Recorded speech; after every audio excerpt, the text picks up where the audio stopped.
दिल्ली है 1750 के दशक की और ये लंदन शहर। तब दोनों शहरों के बीच की दूरी लगभग 20,000 किलोमीटर थी, यानी तकरीबन 265 साल पहले 20,000 किलोमीटर की दूरी तय करके कुछ अंग्रेज भारत आए। उनका मकसद व्यापार था। ये व्यापारी मुगल बादशाह जहांगीर के जमाने से ब्रिटिश ईस्ट इंडिया कंपनी के झंडे तले भारत में व्यापार कर रहे थे। 1750 के दशक तक मुगलों की सत्ता नाम मात्र की रह गई थी। अब क्षेत्रीय राजा महाराजाओं का जमाना आ गया था। अंग्रेज अब इन्हीं राजा महाराजाओं से अनुमति लेकर काम कर रहे थे। लेकिन जल्द ही उन्होंने सोचा कि क्यों नहीं व्यापारी की जगह राजा बनकर इस देश को चलाया जाए। रक्त रंजित में आज उस लड़ाई की कहानी जिसने अंग्रेज व्यापारियों को दुनिया के सबसे बड़े साम्राज्य का मालिक बना दिया। कहानी प्लासी की लड़ाई की।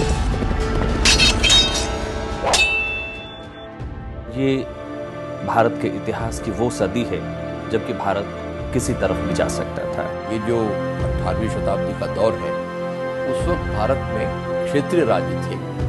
मुगल साम्राज्य का पतन हो चुका था।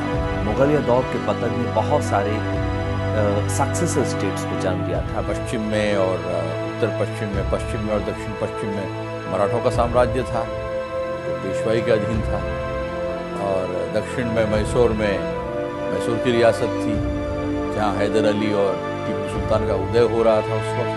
उत्तर पश्चिम में जो पंजाब का सूबा था, वहाँ सिख मिस्र जो है वो ताकतवर हो गए थे। अफगानिस्तान में और दुरानी क्षेत्रों में अहमद शाह अब्दाली हिंदुस्तान पे आक्रमण करने की तैयारियां कर रहे थे और बीच बीच में हिंदुस्तान पे हमले करते थे। रोहिल्ला पठान जो है, उन्होंने अपनी एक रियासत कायम कर रखी थी जिनका कैपिटल सिटी नजीबाबाद हुआ करता था। नजीबुद्दौला वगैरह वहाँ से रूल किया करते थे। बंगाल की अपनी रियासत थी। अवध के नवाब अलग थे। अवध एक स्वतंत्र राज्य की तरह जो है डेवलप हुआ सफदरजंग के बाद। और उस वक्त अवध के नवाब शुजाउद्दौला हुआ करते थे।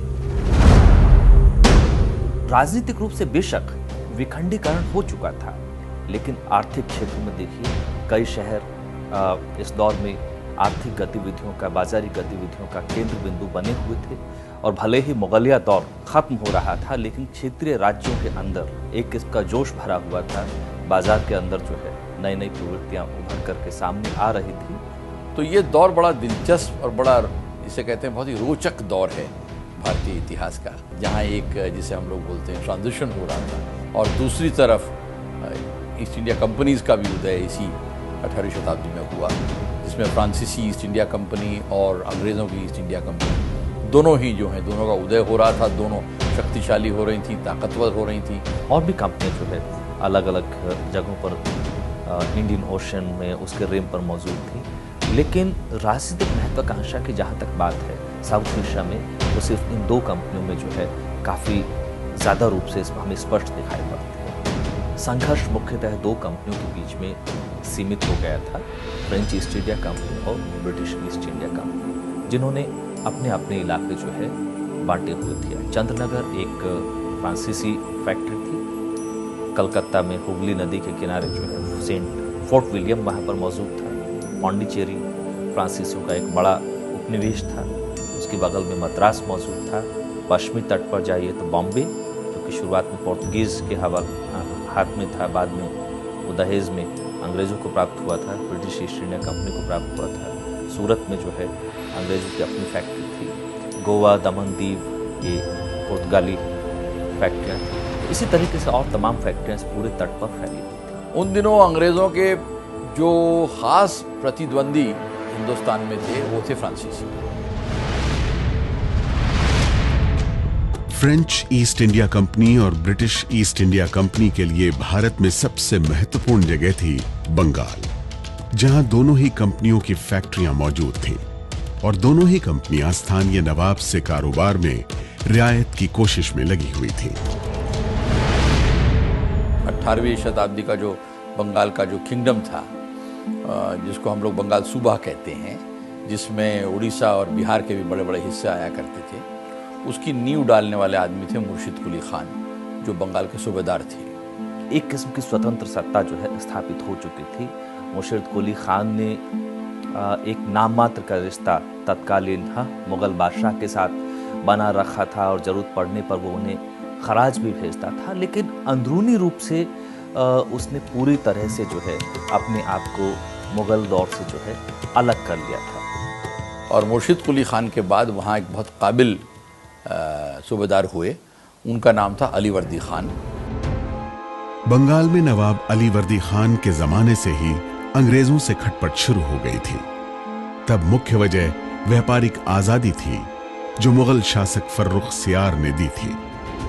1717 में फारूक सियार भारत के मुगल बादशाह थे हिंदुस्तान के, और उन्होंने फरमान जारी किया था, जिस फरमान की वजह से, जिस फरमान की बदौलत ईस्ट इंडिया कंपनी का जो आंतरिक व्यापार था भारत में, उसको कर मुक्त कर दिया गया था। कंपनी ने जो अख्तियार, जो अधिकार एक फरमान के जरिए हासिल किए थे, उसका बेजा इस्तेमाल कंपनी के तमाम ओहदेदार करना शुरू कर चुके थे। इस फरमान के तहत जो दस्तक इनको मिला करते थे कर मुक्त व्यापार के, उन दस्तकों को वो लोग अपने निजी व्यापार के लिए इस्तेमाल करते थे, जिसकी वजह से उन लोगों को भारतीय व्यापारियों के मुकाबले चीज़ें सस्ते में बेचने की जो है वो सहूलियत प्राप्त हो जाती थी। और ये बंगाल के नवाबों को जब इस बारे में जानकारी मिली तो उन्हें इससे खुशी हुई। अली वर्दी खान को जब बहुत ज़्यादा शिकायतें आनी शुरू हो गई और अंग्रेज़ों की हिमाकत बढ़ती चली गई इसकी वजह से,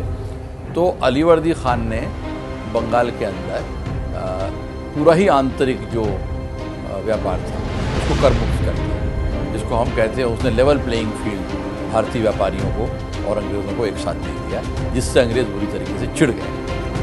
लेकिन 1756 में अली वर्दी खान की मृत्यु हुई और अली वर्दी खान के जो नाती थे, जो ग्रैंडसन थे सिराजुद्दौला, वो उस वक्त एक बहुत ही छोटी उम्र में वहाँ के नवाब बन गए।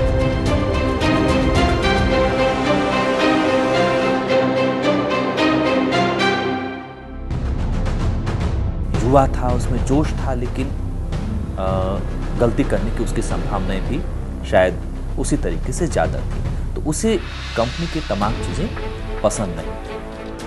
उन्होंने देखा कि जो ब्रिटिश ईस्ट इंडिया कंपनी का जो लूट चल रहा है, ना ही टैक्सेस दे रहे हैं, ना ऑक्ट्रे दे रहे, सबसे पहले उसने उन्होंने बंद कर दिया। नवाब सिराजुद्दौला और ब्रिटिश ईस्ट इंडिया कंपनी के बीच व्यापार पर टैक्स को लेकर अनबन चल रही थी कि कंपनी ने कलकत्ता के अपने व्यापारिक प्रतिष्ठान फोर्ट विलियम की किलेबंदी शुरू कर दी। फोर्ट विलियम वो एक एस्टैब्लिशमेंट था अंग्रेज़ों का, जिसके आसपास बाद में कलकत्ता का शहर जो है वो डेवलप हुआ। फोर्ट विलियम एक किला था छोटा सा। फोर्ट विलियम अंग्रेजों की कलकत्ता की फैक्ट्री थी। जैसे जैसे कारोबार बढ़ता गया तो उसमें जो है जगह की किल्लत होने लगी सामान को रखने के लिए, क्योंकि सिर्फ लड़ाई के केंद्र नहीं थे, लड़ने के लिए इनका निर्माण नहीं किया गया था। ये फैक्ट्रियाँ जो थी सामान को रखने के लिए काम में आती थी। उस फोर्ट विलियम की इन्होंने किलाबंदी कर ली और इन्होंने ये कहना शुरू कर दिया कि इन लोगों को फ्रांसीसी हमले का डर है। तो इन्होंने 1755-56 के आसपास फोर्ट विलियम की किलाबंदी करनी शुरू कर दी और उसके आसपास एक बहुत बड़ा गड्ढा खोद दिया, जिसको हम लोग मोट कहते हैं, और इसको ये लोग मराठा डिश भी बोलते थे, क्योंकि उस वक्त बंगाल में और उड़ीसा में मराठों के हमले भी, राघोजी भोंसले के नेतृत्व में मराठों के हमले भी बराबर बंगाल में हो रहे थे। तो अंग्रेज़ों को मराठों से भी बहुत डर लगता था और फ्रांसीसियों से भी डर लगता था। सिराजुद्दौला को काफी गुस्सा आया है कि ये हमारे टेरिटरी में कैसे बना सकते फोर्ट, मेरे परमिशन के, इसलिए उन्होंने उनको आदेश पास किया कि ये फोर्टिफिकेशन बनाना बंद कर दो। और उसके अलावा इन्होंने एक काम और किया अंग्रेज़ों ने, सिराजुद्दौला के खिलाफ जो लोग साजिश किया करते थे, कभी कभी उनके खजाने लेके भाग जाते थे, उनमें से कई लोगों को, जिनको हम लोग फ्यूजिटिव्स बोलते हैं, जो वहाँ से भाग करके मुर्शिदाबाद से भागते थे और भाग करके इस तरफ आते थे अंग्रेज़ों की तरफ, तो अंग्रेज़ इन लोगों को शरण देते। तो ये ख़ास कारण थे जिसकी वजह से सिराजुद्दौला जो है अंग्रेज़ों से नाराज़ थे।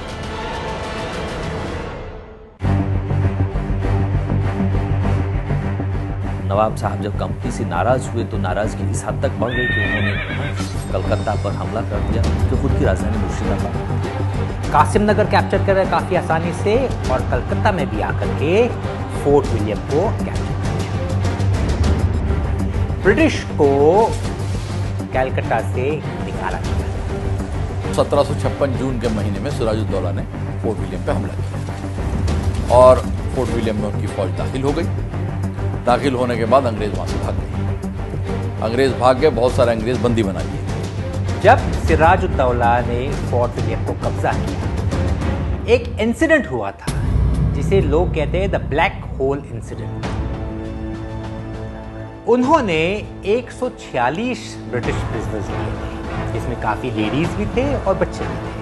उनको एक फोर्ट विलियम के अंदर एक छोटी सी कोठरी में बंद कर रखा गया, और जब दरवाज़ा खोला गया वापस जो है तो महज शायद 23 लोग जो है उसके अंदर से जिंदा बाहर निकले।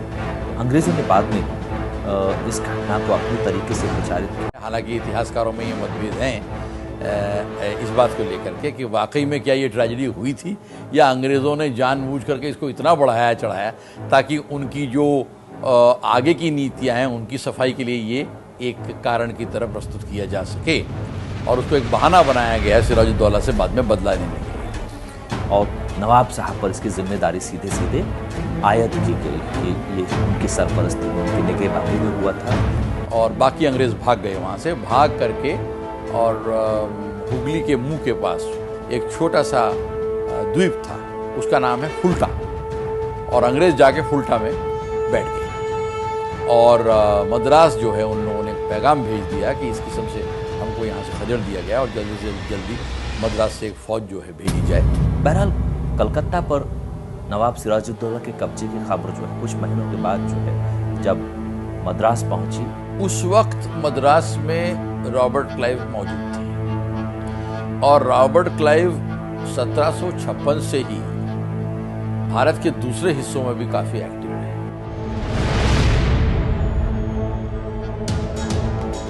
और रॉबर्ट क्लाइव बहुत ही महत्वाकांक्षी आदमी थे।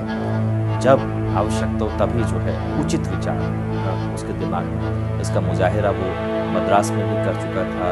क्लाइव जो कि उस समय मद्रास में था, वो उसने बंगाल का कूच किया।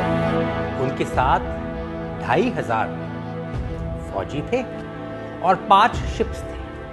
और दूसरी तरफ अगर सिराजुद्दौला उस वक्त चाहते तो बड़े आसानी से फुल्टा पे कब्जा करके अंग्रेजों को फुल्टा में खत्म कर सकते, लेकिन अंग्रेजों पे ये जीत हासिल करके उन लोगों ने, सिराजुद्दौला ने संगीत, नाच, गाना, इस चीज में अपने आप को डुबोना शुरू कर दिया। इस बात का इल्म नहीं था कि अंग्रेजों की पहुंच कितनी दूर तक है। पूरी दुनिया में जो उनकी पकड़ थी और पूरी दुनिया से जो साधन वो ला सकते थे, एक बहुत बड़ी नौसेना के जरिए वो कहीं से भी सैनिक ला सकते, वो किसी भी पोर्ट को ब्लॉक कर सकते थे। वो बिल्कुल आपका, जिसे कहते हैं कि आपके शहरबंदी कर देते थे, आपके बंदरगाहों को ब्लॉक कर देते थे। ये जो ताकत थी अंग्रेजों की, इस ताकत का सिराजुद्दौला को इल्म नहीं था।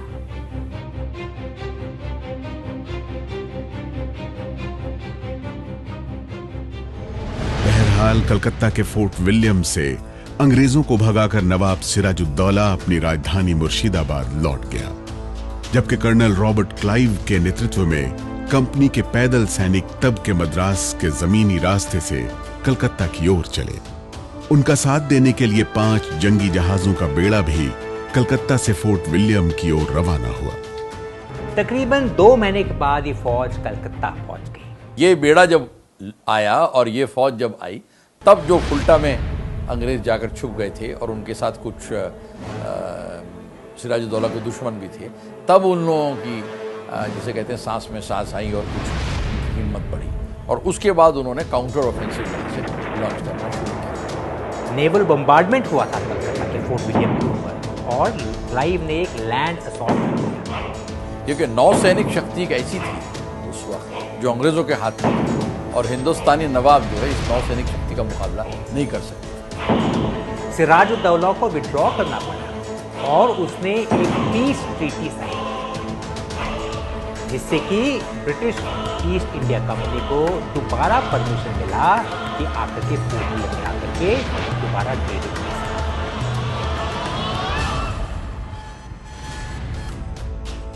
ऐसे रॉबर्ट क्लाइव के नेतृत्व में ब्रिटिश ईस्ट इंडिया कंपनी ने कलकत्ता के फोर्ट विलियम पर दोबारा अपना झंडा लहराया।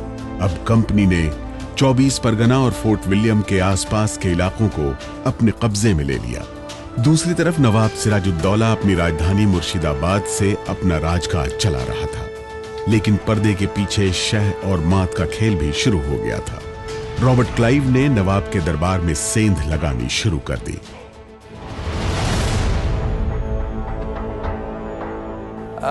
सिराजुद्दौला का जो दरबार था, उस दरबार में ऐसे बहुत सारे लोग थे जो सिराजुद्दौला से नाखुश थे।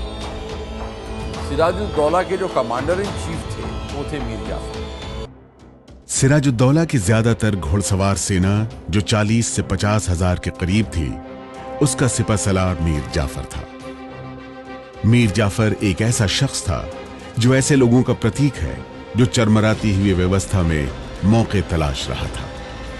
जब सिराजुद्दौला बंगाल के नवाब बने, उस समय मीर जाफर भी नवाब बनने का दावेदार था। किसी वजह से मीर जाफर बंगाल का नवाब नहीं बन पाया। उसके अलावा राय दुर्लभ जैसे लोग थे जो अंग्रेजों से मिले हुए थे, और अमित चंद, जगत सेठ, ये बड़े बड़े व्यापारी और बड़े बड़े बैंकर थे जो सिराजुद्दौला से नाराज थे और मीर जाफर से मिले हुए थे। तो सिराजुद्दौला के खिलाफ बहुत सारे लोग थे और बड़ी जबरदस्त साजिश सिराजुद्दौला के खिलाफ थी, और पर्दे के पीछे क्लाइव ने इन लोगों को जो है खरीदा। यानी तब के भारत के सबसे समृद्ध राज्य बंगाल पर कब्जा करने की एक रणनीति पर ब्रिटिश ईस्ट इंडिया कंपनी काम कर रही थी। रॉबर्ट क्लाइव ने इसी रणनीति के तहत एक के बाद एक मांग बंगाल के नवाब सिराजुद्दौला के सामने रखी। क्लाइव नवाब से बिना टैक्स के व्यापार की इजाजत चाहता था, अपनी सेना रखने और किला बनाने की छूट चाहता था। कुल मिलाकर यह मांग नवाब की सार्वभौम सत्ता को सीधी चुनौती थी। पानी नाक से ऊपर तब चढ़ा जब अंग्रेजों ने चंद्रनगर के फ्रांसीसी फैक्ट्री पर हमला कर कब्जा कर लिया। आखिरकार नवाब सिराजुद्दौला ने अंग्रेजों के खिलाफ सैन्य कार्रवाई का फैसला किया।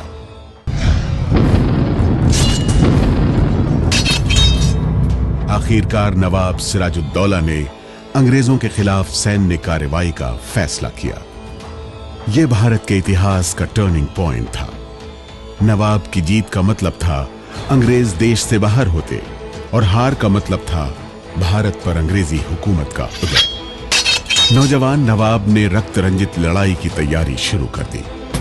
नवाब अपने सिपहसालार मीर जाफर और राय दुर्लभ की साजिशों से वाकिफ था, लेकिन सभी ने नवाब को अंतिम वक्त तक साथ देने का वादा किया। लेकिन नवाब की सेना अंग्रेजों के खिलाफ कूच करती, उससे पहले ही उसकी सेना में बगावत जैसी स्थिति बन गई। मीर जाफर नवाब की जिस सेना का मुख्य सेनापति था, उसी सेना ने कूच करने से मना कर दिया और शर्त रखी कि जब तक कि उन्हें उनके वेतन का बकाया न मिल जाए, वो लड़ाई के लिए कूच नहीं करेंगे।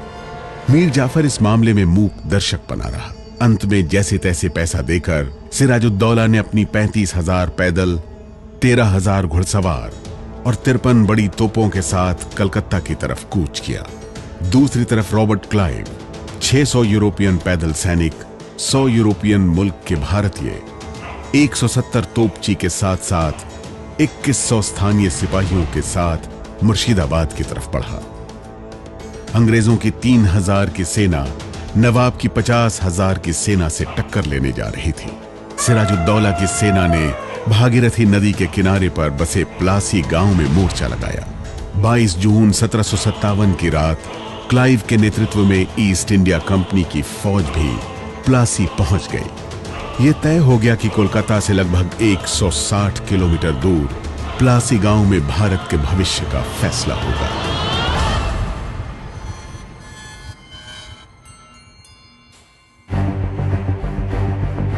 सिराजुद्दौला की सेना जितनी बड़ी थी, उसके सामने क्लाइव का जीतना नामुमकिन था। लेकिन यह तब संभव था जब उसके सेनापति उसका साथ थे। अगले ही दिन सुबह सिराजुद्दौला की सेना ने मोर्चा संभाला। लड़ाई शुरू हो गई। दोनों तरफ से भयंकर गोलाबारी हुई। तोपें आग उगल रही थी, लेकिन मीर जाफर जिस मोर्चे का नेतृत्व कर रहा था वहां कोई हरकत ही नहीं थी। वही हाल यार लुत्फ खान और राय दुर्लभ के मोर्चे का भी था। नवाब की तरफ से मीर मदन नाम का सेना नायक ही आगे बढ़कर अंग्रेजों को भगाने में लगा था। यह माना जाता है कि मीर जाफर और उसके साथी लड़ाई में किसका पलड़ा भारी होता है ये देख रहे थे। उनकी मंशा जीतने वाले के साथ खड़े होने की थी। दूसरी तरफ क्लाइव भी मीर जाफर के संदेश का इंतजार कर रहा था। दिन के 11 बजे मौसम और देश के भविष्य ने एक करवट ली। मॉनसून के काले बादल प्लासी पर छाने लगे। जल्द ही भारी बारिश शुरू हो गई। इससे दोनों तरफ से गोलाबारी रुकी। बारिश से बारूद को भीगने से बचाने के लिए कोई साधन सिराजुद्दौला की सेना के पास नहीं था। बारूद भीगने से गोलाबारी रोकनी पड़ी। उधर अंग्रेजों ने भी गोलीबारी रोक दी। बारिश खत्म होने के बाद सिराजुद्दौला के वफादार मीर मदन ने अंग्रेजों पर हमला बोला। उसे लगा कि अंग्रेजों का बारूद भी भीग गया होगा, लेकिन अंग्रेजों ने अपने बारूद को तिरपाल से ढक रखा था। जैसे ही मीर मदन और उसके सैनिक अंग्रेजों के नजदीक पहुंचे, उन पर गोलीबारी शुरू हो गई।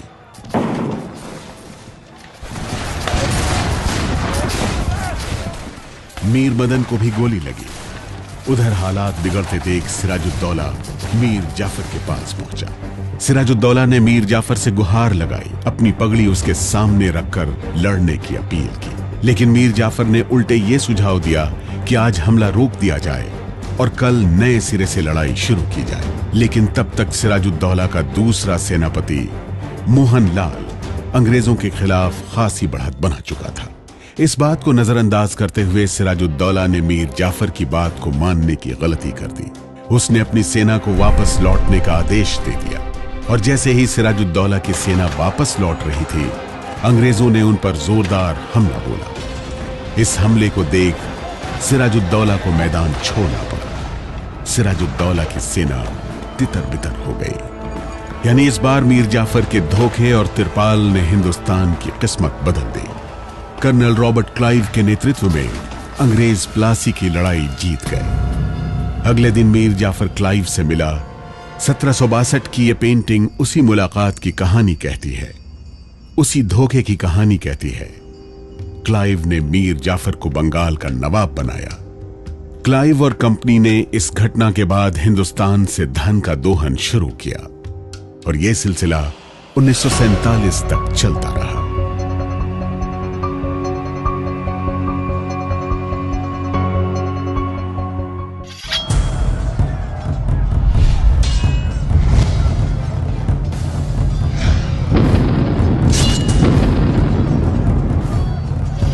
ये है एबीपी न्यूज, आपको रखे आगे।